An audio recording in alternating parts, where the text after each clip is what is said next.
नमस्कार, प्रणाम। हम बिक्कूराज आज एक गीत लेकर हम आपके सामने आए हैं और वो गीत आप लोग सुन के बताइएगा कमेंट में कैसा लगा। एक माँ के दिल से क्या निकल रहा है सुनकर बताइएगा आप लोग, और चैनल को सब्सक्राइब कर दीजिएगा। दूधवा के नेकी भुलाई गईला होते सयाना हो,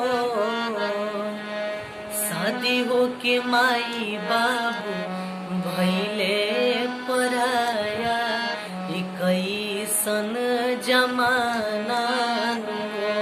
शादी हो के माई बाबू भैले पराया, कैसन जमाना हो।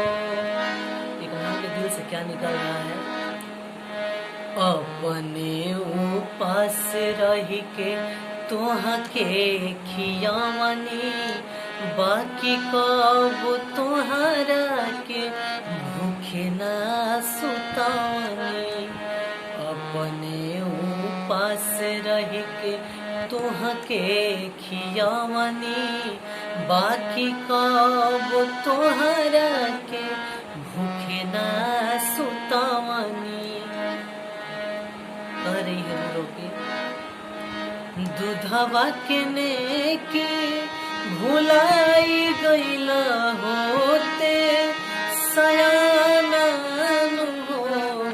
दूधवा के नेकी भुलाई गईला होते सयाना हो। शादियों के माई बा